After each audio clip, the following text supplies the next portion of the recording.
Salve, salve família, aqui quem fala é o Lutz do canal Cortes Podcast e no meu primeiro mês monetizado eu já fiz $3.000 só seguindo o que esse cara fala no curso dele. Então se você quer ganhar dinheiro com internet e YouTube sem nem precisar aparecer, confere o primeiro link na descrição. E da relação do Didi com o Dedé, o que você escutou do pessoal? Então, Por que você não entrevistou o Didi?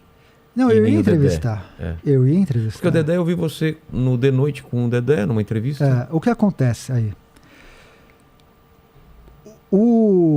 Esse meu primeiro livro, O Cinema dos Trapalhões, eu entrevistei 132 pessoas.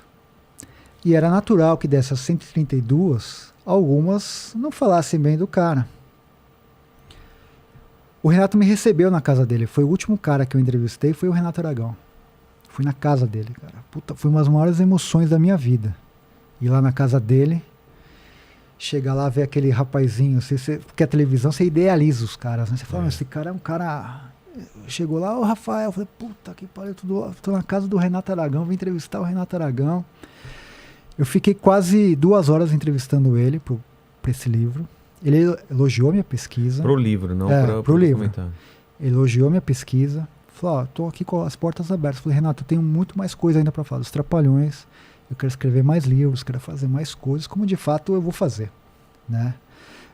Eu lancei essa das HQs, vou lançar essa biografia em primeira pessoa e tenho outros projetos dos Trapalhões, porque eu acho que é um tema infinito. Então ficou uma imagem muito boa. Criamos uma imagem muito boa. Essa biografia que eu fiz a matéria para a Folha conta com 2 depoimentos meus nesse livro dele. Eu falo do cinema e falo das HQs. E ele usa meus 2 livros como fonte bibliográfica do livro dele. Tá. Só que eu acho que foi a partir daí que a coisa desandou. Talvez ele não tenha aceitado bem o fato de eu ter falado mal do livro dele. Ele não soube separar o jornalista do fã. E o que acontece? A esposa dele, a Lilian Aragão, é assessora de imprensa dele. É a que manda na agenda dele. E ela não manja nada de comunicação. Absolutamente nada. Ela não é da área, ela não é do métier. E muito dessa imagem ruim do Renato Aragão se deve a ela. Talvez, se ela fosse uma pessoa, ou ele colocasse uma pessoa que fosse da área, essa imagem que o Renato tem hoje, qualquer coisa que você vê hoje, uma notícia relacionada ao Renato Aragão, você vê os comentários, 98% são de pessoas xingando ele. Um cara que fez tanto pelo país, assim, em termos de cinema, televisão, formou quantas e quantas pessoas. É um cara que hoje, se ele tivesse que sair na rua, ou uma notícia que fosse, todo mundo tinha que falar, porra, o Renato, o cara é um gênio e tal. Hoje a maioria das pessoas xingam ele. Por quê? Ele tem uma imagem que é uma imagem ruim. E essa imagem ruim, muito em razão da esposa dele. Vou citar alguns exemplos. Eu participei do Persona em Foco, que é um programa da TV Cultura que homenageia determinado artista. Já passou por lá Tarcísio Meira, grandes caras da teledramaturgia. O Dedé foi um dos homenageados e eu fui um dos entrevistadores. Esse programa é homenageado e ficam 2 entrevistadores. Era eu e a Silvia Massari, que é uma figura histórica dos Trapalhões, uma atriz histórica. E aí no final, durante o programa, eles chamam pessoas para mandar uma mensagem, sabe? Vamos supor que você fosse lá. Aí eu pedi pro Mandíbula, falou, Mandíbula, manda uma mensagem do Vilela e tal. Pô, que legal trabalhar com o Vilela, um cara que eu conheço e tal. Cada um fazia uma coisa. O Carlos Alberto de Nóbrega mandou uma mensagem, outros mandaram uma mensagem. Acabou o programa, eu falei, eu não vi o Renato aqui. Daí a produção falou assim, ele não quis gravar. Eu falei, cara, trabalhou anos com o Dedé, custava, porque os caras gravavam no celular e mandavam, sabe? Custava perder 1 minuto e falar, ô Dedé, que legal que você está sendo homenageado e tal. Não mandou. E por que não mandou? Por conta disso, cara, assim, é mal assessorado. Porque se fosse bem assessorado, fala assim, Renato, manda, senão vai pegar mal, as pessoas vão reparar. Um monte de gente falou, ué, cadê o Renato? Entendeu? Daí fala, pô, o Renato não quer prestar uma homenagem ao Dedé. Então cria essa imagem. Tô te dando um exemplo de vários. Entendeu? Assim. Então, esse tipo de assessoria faz mal a ele. O Carlos Alberto, o Dedé participa da Praça é Nossa. Quando a Globo não renovou com o Renato, o Carlos Alberto falou, meu sonho é trazer o Renato aqui para a Praça é Nossa, para fazer um quadro. Dedé? O Renato. Tá. O Dedé participa. Mas o Carlos Alberto falou isso nos meios de comunicação, falou, meu sonho é o Renato aqui na Praça é Nossa. Custava, o SBT ia pagar uma passagem de primeira classe para ele. Gravar 5 minutos, uma homenagem, o que for. Cara, quantos humoristas, quantos caras legais foram na Praça é Nossa? Carlos Alberto, cara, estendeu a mão pro Renato e pro Dedé. Lá atrás. O Carlos Alberto foi redator dos Trapalhões por muito tempo. O pai e o filho. Ah, é? Eles chegaram a participar da Praça da Alegria. Chegaram a participar. Gustavo, o Dedé, o Renato com uma dívida de gratidão, falou, eu vou até lá. Participar, fazer um quadro. Não foi. E nem responde. Entendeu? Não cria uma imagem de antipatia. Você conseguiu entrevistar o Dedé. Mas eu duvido que você consiga entrevistar o Renato Aragão. Você acha que ele não dá entrevista? Não dá. E ele tá processando o Rafinha, sabe disso? Então, você vê que coisa mais sem graça, cara. Assim, o humorista, ele tinha que ter o espírito do Didi. O Didi era um cara que zoava todo mundo. Ele não chegava lá, zoava o Mussum, Pássaro Grande, Dedé. Isso aí camufla. O Zacarias. Todo mundo, o Didi zoava, cara. Ele tinha que ter um pouco... Fala, o cara me zoou. Foda-se. Ou usou o Rafinha, manda uma piada. Agora, processar por causa de um comentário que do TikTok dele é horrível mesmo, cara. Qual que é o problema de o cara emitir essa opinião? Falando, que papelão. A piada é que ele estava sequestrado, né? Assim. Então, o que acontece nisso também? Essa é uma opinião minha. Que hoje é difícil até dar opinião, que os caras acham que... Mas assim, a esposa dele pega carona com ele. Então o que ela faz? Ela quer ser uma influencer. Então ela usa da popularidade do Renato para ganhar seguidores. Então ela faz esses vídeos bizarros dele dançando, tal, não sei o quê. Até me lembrou esse livro que eu vou fazer, a biografia dos Trapalhões, eu entrevistei o Boni. Tá. E o Boni falou uma vez pro Renato, que ele em 89, o Boni percebe que os Trapalhões, os índices de audiência estavam caindo e tal. Aí morre o Zacarias, aí o Mussum, ele fala assim, Renato, encerra, para com dignidade. Até um pouco antes da morte do Mussum, ele falou isso pro Renato. É melhor você parar no auge.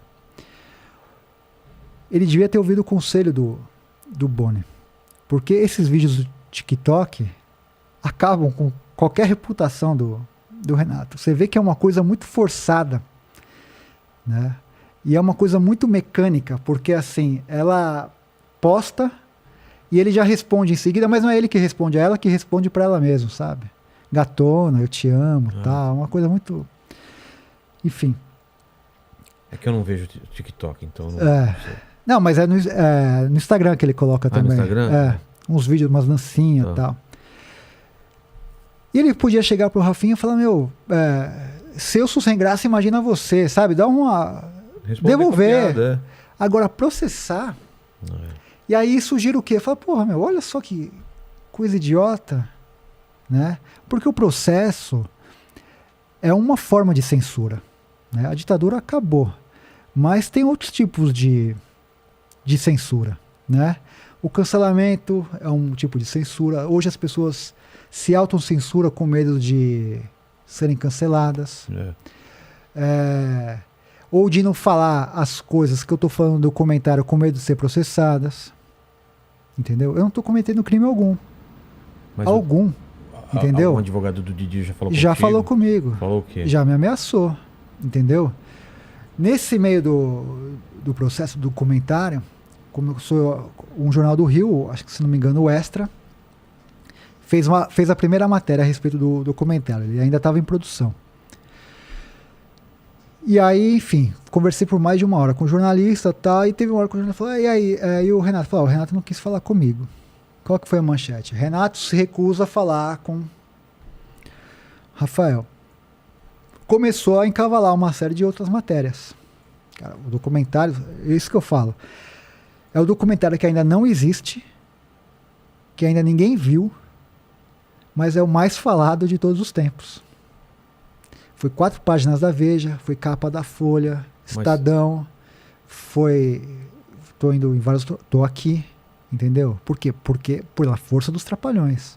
E pela curiosidade que esse documentário gera. E o que falta para isso aí? Mas só um parênteses. E aí o que acontece? Por conta dessa curiosidade, por conta da força dos Trapalhões, esse documentário cria uma expectativa. Em torno disso, ligou o advogado do Renato. Falou, mas esses absurdos que estão contando aí, que você está falando, tal, que o Renato tinha uma porcentagem maior, que o Renato fazia isso, que o Renato fazia aquilo. Eu quero todas as fitas, todas as entrevistas, para ele poder se defender. Eu falei, não vou te dar essas imagens. Porque você vai fazer, por isso que eu não disse o nome do cara. Ah, tá. Porque você vai intimidar todos esses caras que falaram comigo, só que você não tá botando medo em mim, mas pode ser que você bote medo nesses caras. Só que eu tô com esses caras até o fim. Entendeu? E os caras são testemunhas oculares. Eles viram, eles trabalharam com os Trapalhões. Aí ele recuou. Mas eu sei que ele vai me processar. Entendeu? Tá pronto. Assim que o filme for lançado, vai vir um processo. E isso é uma coisa também que eu quero contar. Apesar de ter muita gente que me xinga, mas também tem muita gente que me apoia. E eu recebo, quase todo dia, mensagem de advogado do país todo, falando, Rafael, eu tô com você, se você precisar, te defendo, não sei o quê, porque eu acredito na liberdade de expressão, eu acho que o que você está fazendo não é crime algum, é um trabalho jornalístico, entendeu? Você ouviu pessoas que trabalharam com os caras, então isso não é crime, entendeu? E aí eu falei para o advogado do Renato, eu falei assim, se ele quer se defender, ele me recebe na casa dele, eu vou fazer as perguntas mais espinhosas, e aí eu coloco na íntegra ele rebatendo tudo que esses caras falaram. Então, por exemplo, esse caso dá uma... Mentira! Eu nunca fumei. Ótimo. Tem os dois lados. Agora, ao mesmo tempo que ele se recusa a me dar entrevista, ele forçou o Dedé a não falar comigo. Aí ele forçou? Mas isso que eu não entendo, Dedé. Vocês foram no de noite. Sim. Então tem uma relação boa entre você e o Dedé. Respeitosa. O Dedé, eu fiz mediação de bate-papo com ele. Ele fez um bate-papo na escola da minha filha. Ele fez uma carta dizendo assim, o Rafael é uma pessoa que eu conheço e que está apta a fazer esse documentário, uma carta de apoio. Só que o Dedé tem uma relação de dependência com o Renato, num aspecto. Por conta dessa fragilidade econômica do Dedé, o Renato ele paga o plano de saúde do Dedé. Entendeu? Então ele fica muito amarrado ao Renato. E o Renato e a esposa fazem uma certa chantagem com isso. Você vai? Então corto. E eu entendo o Dedé. Pra que ficar do meu lado? O mais importante é ter o plano de saúde. Caramba. Você entendeu? Ok, eu entendo demais. Então, se não tem o Renato, não tem como ter o Dedé.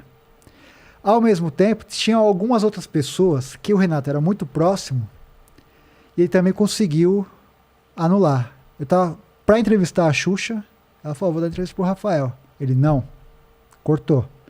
O sargento Pincel lá, o Roberto Guilherme. A gente tentou, não conseguiu. E foi por causa dele também? O Renato que impediu. Esses outros caras, ele não teve força para impedir, entendeu? O que eu sou muito grato a esses 64, tô com eles até o fim. Entendeu? Eu acho que assim, a gente tem que lutar pela liberdade de expressão. Mas o Dedé, ele não vai falar com você mesmo?